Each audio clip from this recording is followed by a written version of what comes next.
Welcome to a new episode of TTG Conversations 5 Questions video series. I'm Karen Yu, Group Editor of TTG Asia Media. In this episode, we will look into the changing concept of capsule accommodation.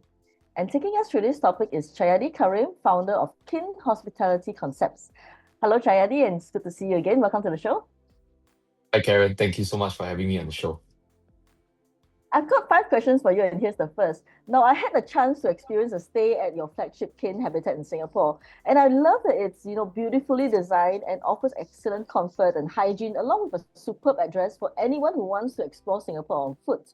And Kinn Habitat is also my very first capsule hotel stay, and it totally expanded my limited perception of what a capsule hotel product is, right? However, I feel that this is only because you have a very different vision for capsule hotels. So maybe you can take us through your take on capsule hotels and how does Kinn Hospitality Concept differs from what's commonly available in the market right now. Sure, no worries. Let me answer the two questions by parts. So, in Okay. terms of my vision for capsule hotels, is very much inspired by my travels around Europe as well as Japan.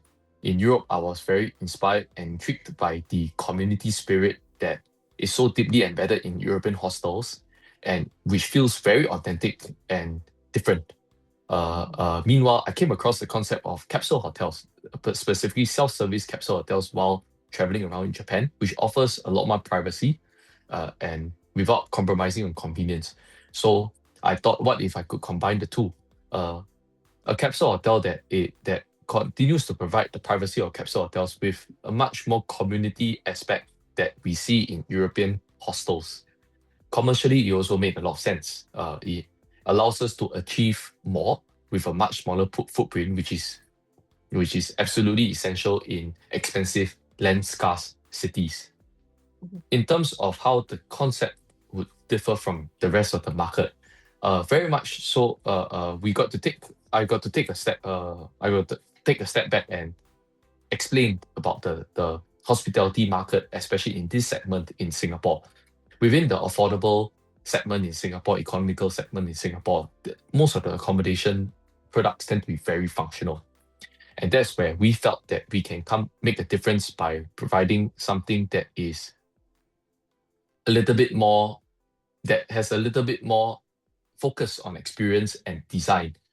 That was where the wellness angle came in. And the wellness angle did not come in naturally. It was, to be very frank with you, it wasn't something that we had done, that we had started from the get-go. It just happened organically. It just happened organically based on the demands of our guests and what we had observed worked with our guests. The design choices were from the very beginning. From the very beginning, we made choices of muted earthy tones and intentional spatial design to have spaces for hosting events and gatherings, and even our name itself was all intentionally designed to provide something that was different from the functional accommodation that you tend to see in Singapore at the time. Functional affordable accommodation you tend to see in Singapore at the time. So over time, it evolved into a much clearer philosophy to provide affordable, wellness-focused hospitality, where our approach to wellness is different from other wellness players in that wellness isn't an added luxury and it has to be accessible to every traveler through thoughtful design, through genuine connections, and curated shared experiences.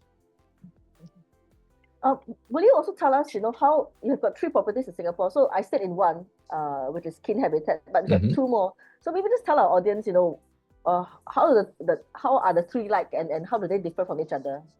Sure. So the very first one that we launched was Kin Capsule. This was launched in 2022. It is a capsule-only product, and in late 2025, we converted it into an all-female product after listening to the feedback from a lot of female travelers and what they were looking for: greater comfort, privacy, as well as a stronger sense of safety and security in where they Mm. stay.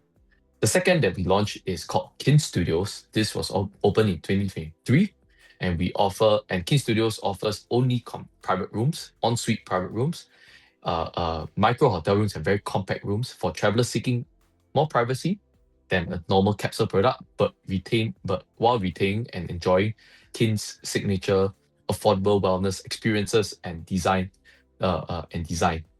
And of course, the one that you stayed in, Kinn Habitat, this is our flagship property and also our latest property. We opened it in 2025.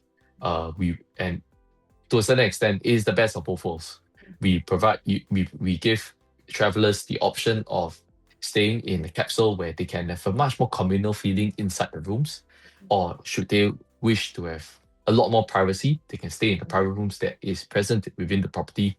And we also have the largest, a very huge communal space, largest within our group of properties, and perhaps even among boutique hotels in Singapore, among most boutique hotels in Singapore, designed for both productivity and connection. So the experiences in Kinn Habitat is also different from that of Kinn Capsule and Kinn Studios, as befits our flagship status. Great. And you spoke about wellness just now, so I just want to highlight to the audience also that to celebrate Kinn Hospitality's 4th anniversary, you have created a month-long wellness program that connects guests with local brands and creators. Now, I experienced that day of activity myself, and I noticed that some of these wellness activities are not quite your common definition of wellness, like portrait sketches and personal sense workshops. So why have you chosen to create these activities, and what other activities are in store for the anniversary celebrations? Very simple. So one of the biggest learnings that we've had over the past 4 years operating Kinn is that wellness looks different for everyone, especially at different price points. Within the segment that we are dealing with, for some guests, wellness is something that's a lot more simple and grounded compared to the extremely prescriptive or very high-end kind of wellness experiences that people tend to associate it with. So for some guests and travelers, wellness travel can mean joining a community event where they can meet like-minded people. It can just mean discovering the local neighborhood in ways that they have never been able to before, or they never even knew, or simply just a quiet place to unwind. Overall, to summarize, what we feel is that wellness, for some, wellness is about connection. Like finding like-minded people and sharing experiences with them can be just as restorative as doing a solo longevity therapy. So that's why you see, when you were experiencing our 4th anniversary program last Saturday, that we place a huge emphasis on community. We want to show people, show customers, show travelers that what to think, to understand, and find out that is beyond what they did traditionally think of wellness. So experiences like the live portrait sketches and scent blending just gives you an opportunity to slow down, be present, create something personal to take home. And the floral bars that you have seen, we encourage guests to write notes of affirmation, to turn a simple creative activity into a moment of reflection and intention. So everything over there, besides doing activities with people that share the same likes and hobbies as you for those activities, is also a time for you to unwind and relax. That's wonderful. Now, I like that the Kinn Stay comes with free wellness perks, such as access to spin classes and climbing gyms. Are you also looking at other ways to get Kinn guests out and about, and to connect them with interesting local artisans or unique activities and parts of Singapore that few tourists would think about? Absolutely. Across all our properties, we have been very selective with the locations that we have placed all our properties. We chose locations that allow guests to not only explore Singapore with ease, but so that they don't have to burn a hole through their wallet while staying in such a central location. A lot of our guest perks and events revolve around giving guests an affordable restorative travel experience when they stay with us. What you have experienced and seen is just the first phase of our wellness perks.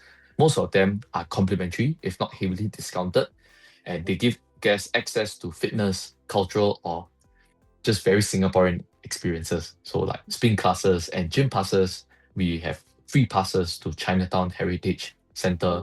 And every guest, I think you probably received it as well when you checked in, will have access to a curated neighborhood walking route that our team has very carefully selected and created for guests.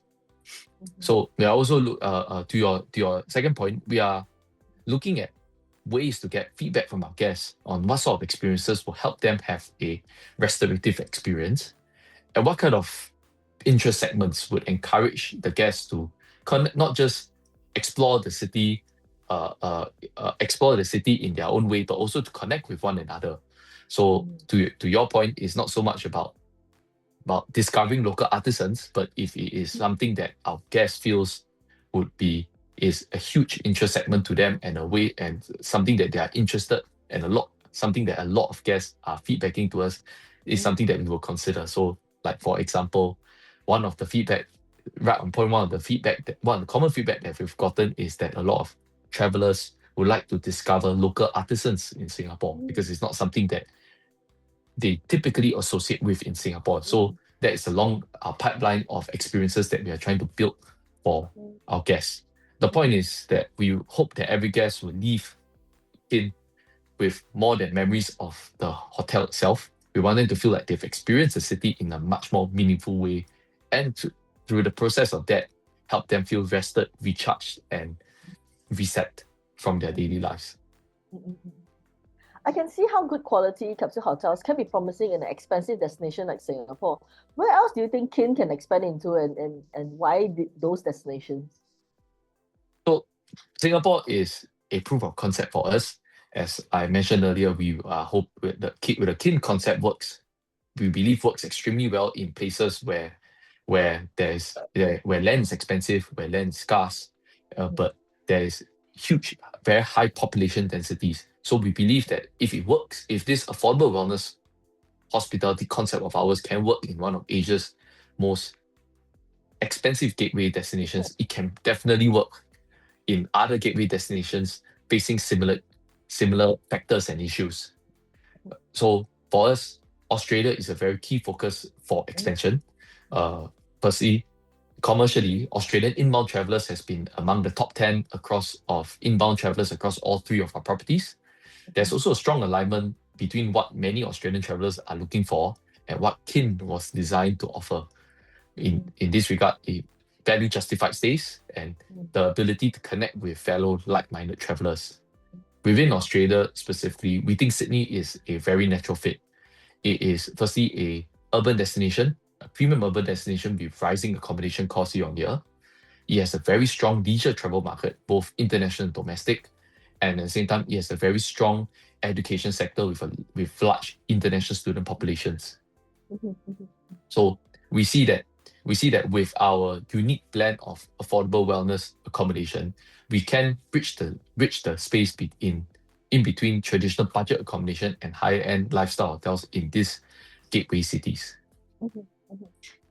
Now, Chayadi, when I was looking at your social media and also the profile of the guests who are coming through Kinn Habitat, I noticed that a lot of them are rather young, well, at least younger than I am. So is the capsule hotel product aimed at the Gen Zs and the younger segments? And do you see, these younger generation of travelers leading changes in travel and hospitality products?